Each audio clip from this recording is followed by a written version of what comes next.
2013, ainda tínhamos mais de 3 milhões de crianças e adolescentes entre 5 e 17 anos trabalhando de forma irregular no Brasil. Hoje, o número é menor do que o de 10 anos atrás, mas não podemos deixar de estar alertas. O trabalho do adolescente só é permitido na condição de aprendiz. Dessa forma, a atividade é regularizada e o jovem aprende de verdade.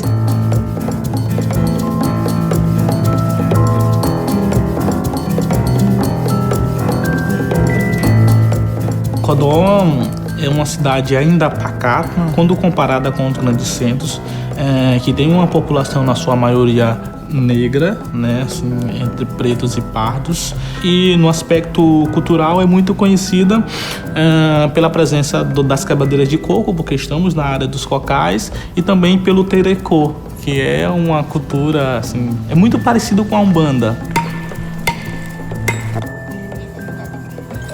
Nós temos ainda o trabalho infantil aqui, principalmente nos formatos que nós chamamos de formas invisíveis de reconhecimento. Uma delas é o trabalho infantil doméstico. Uma outra forma bem invisível do trabalho infantil é o que é praticado na área rural. E aí você tem muito ainda os conflitos entre aqui, o que é trabalho, o que é reprodução de cultura, o que é disseminação dessa cultura. E o que é, assim, lamentável ainda, uma mazela que ainda não conseguimos resolver enquanto rede de proteção, é o caso que é gritante dos meninos do quilômetro 17, que a gente chama de bate-pneu. Então, assim, é um caso que precisa... é um nó crítico desse problema.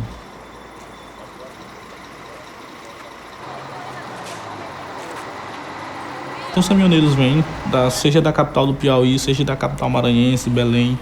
E, ao parar, crianças, adolescentes e jovens, eles vão com os martelos de borracha e batem nos pneus. Pelo som da batida, eles sabem se o pneu está seco ou não, se precisa bem calibrar ou não os pneus. Eles também pegam uma tinta que aí eles chamam de pretinho e ficam passando nos pneus. E isso tem sérias consequências. O uso do pretinho, por exemplo, causa problemas sérios de respiração para quem está utilizando isso. Se o menino tem acima de 14 anos, está na Constituição Federal, ele tem um direito de escolha, se ele quer trabalhar ou se ele não quer trabalhar. Só que tem que ser um trabalho protegido, né? E para isso tem a lei da aprendizagem. A gente só precisa estimular as empresas a cumprirem com suas cotas, porque toda empresa que tenha mais de 7 funcionários que não exijam nível superior completo, ela tem que ter de 5 a 15% de aprendiz. Eu fiz o seletivo e passei e entrei na turma, né? E a priori eu não tinha tanta afinidade com a coisa. Mas aí quando os professores começaram a ensinar a parte elétrica, a parte de mecânica, aquilo ali foi uma luz pra mim. Eu falei, nossa, eu me encontrei. Antes de 1 ano de curso, eu já consegui uma vaga dentro da empresa para trabalhar no almoxarifado, que não era uma área que eu estava fazendo, mas eles deram oportunidade para aquelas pessoas que queriam trabalhar. Falei, eu vou. Aí eu estudava pela manhã e à tarde eu vinha para a empresa para trabalhar. E o mais importante que eu falo ainda da aprendizagem é que ela é um tripé, né? Porque o adolescente ele tem o curso de qualificação profissional, ele tem a experiência profissional e ele tem que se manter na escola. Tem uma jornada reduzida, que para mim a manutenção na escola é importantíssima. Porque existem determinadas formas de que depois dos 16 anos também pode, mas aí é um trabalhador comum, com uma jornada de trabalho de 40, 44 horas semanais, enfim, com todos os seus direitos assegurados. Mas a chance desse adolescente deixar a escola é muito grande. Porque ele dá conta de uma jornada de trabalho, depois à noite estudar, ele vai aguentar. Só se ele tiver realmente muita vontade é que ele vai se manter. E se ele começar também a ver o valor da escola. A gente teve as aulas teóricas e as práticas aqui dentro do campo da FC Oliveira. E quando eu via aquele estorno, eu ficava, nossa, é aqui! Aí surgiu a oportunidade de ir para outra área, que é a área de datadores e codificadores. Quando eu cheguei, eu bati de frente com a eletrônica. Na época eu tinha um chefe, né, que era responsável por esse setor, e ele teve que ser colocado para outro setor. Ele falou, olha, vamos deixar a Samira como responsável do setor, ela tem capacidade para isso. O contrato de aprendizagem dura 2 anos e a grande maioria dos aprendizes são contratados pelas empresas quando acabam, porque você já tem uma mão de obra qualificada, a gente não reclama tanto de mão de obra. Quando eu comecei mesmo a gostar da coisa, que meu chefe falou assim, a gente tem uma laser, que é uma máquina laser, né? Tá dando problema. E as máquinas, a maioria da FC Oliveira não consertavam aqui, tinha que ir para São Paulo.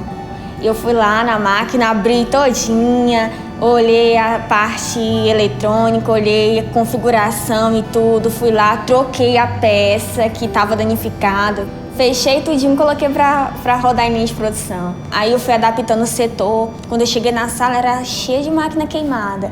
E fui pegando algumas máquinas, né, reaproveitando, tirando peças que para a empresa estava perdida, mas eu resgatei. E fui colocando em máquinas novas, fui montando, e hoje o setor está organizado, não tem mais parada de linha de produção. Hoje a gente não precisa mais mandar máquina para São Paulo, porque tudo a gente faz aqui.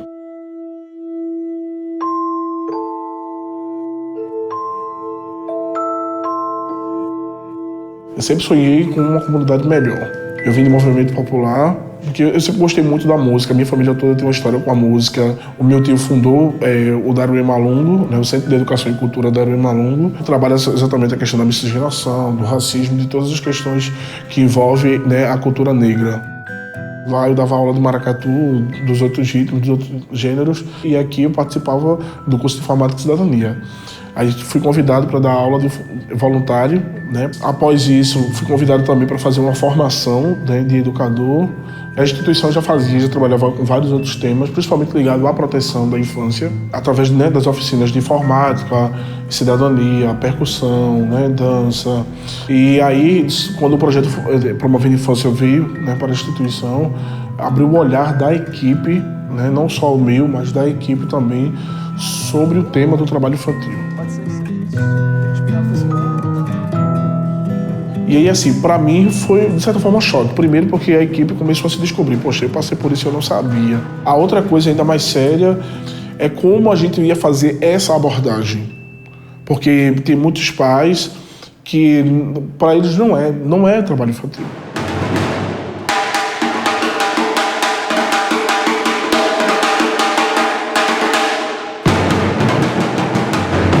Eu tinha uns 10 anos, mais ou menos. Comecei a embalar no mercado que tem aqui perto, levar compras, né? Ajudar as pessoas para ganhar um dinheirinho em troca, né? Eu tinha que procurar fazer alguma coisa, porque ou era trabalhar ou era traficar, entendeu? Era isso. Que coco bom, que coco bom. Vem lá do chão de céu, um coco bom. Que coco bom. O maracatu não só é uma coisa artística, né? Não só é um grupo percussivo de tradição, mas tem um trabalho social por trás, entendeu? Ele tira as crianças do crime, entendeu? Ele evita algumas de já ter entrado, pelo menos. Graças a Deus, né? Eu fui uma dessas.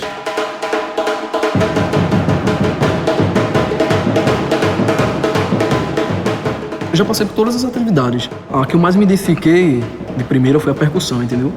Com o professor Tiago. E de lá pra cá eu vim aprendendo várias coisas e passando por várias capacitações também.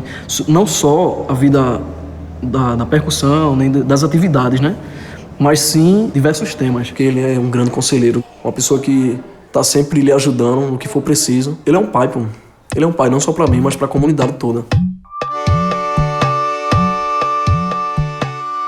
O Anderson mesmo foi um dos que a gente acompanhou em uma situação. Sempre que eu passava, eu via ele estava amassando, né, latinhas, né, para uma outra pessoa.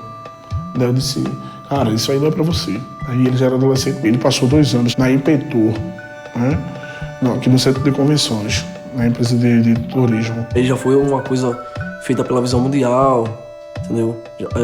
Tinha falado comigo para trabalhar na condição de jovem aprendiz, entendeu? E eu tomando consciência, né? A aprendizagem tem uma função social muito grande. Além da responsabilidade social da empresa de agir, de atuar, a aprendizagem, nesse caso, é algo que pode dar uma guinada na vida de um adolescente.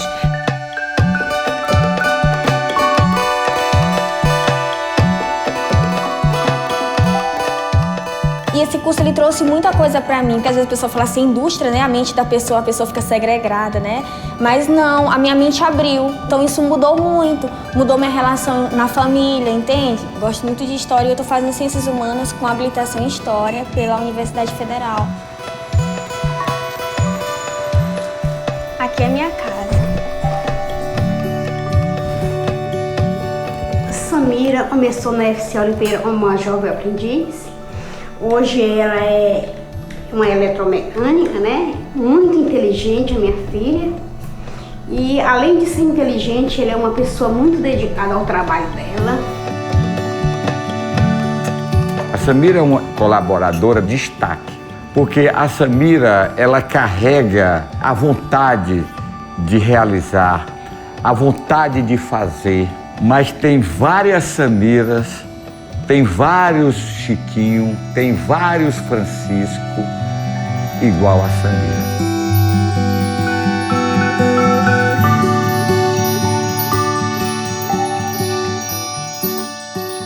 Desde que eu peguei o instrumento na primeira vez, eu me apaixonei, entendeu? Por aquilo, eu me apaixonei pelo som, pela música, pela arte de escrever, entendeu? Pela arte de criar. Virou epidemia, se alastrou pelo Brasil, milhares de crianças trabalhando assim, onde é que já se viu? Perdendo a infância, reduzindo a esperança, quando for adulto não tem uma boa lembrança. Acham que o hip hop ele veio depois da percussão, entendeu? Foi o único meio assim que eu consegui realmente me expressar do jeito que eu queria.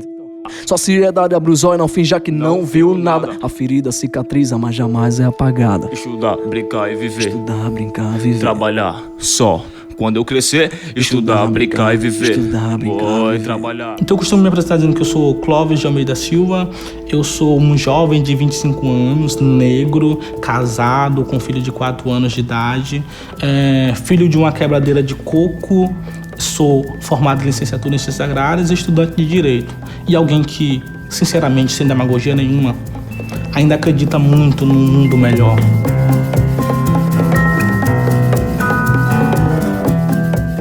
Jovens têm uma vida inteira pela frente, mas precisamos olhar para o presente, para suas experiências, conhecimento, educação, diversão.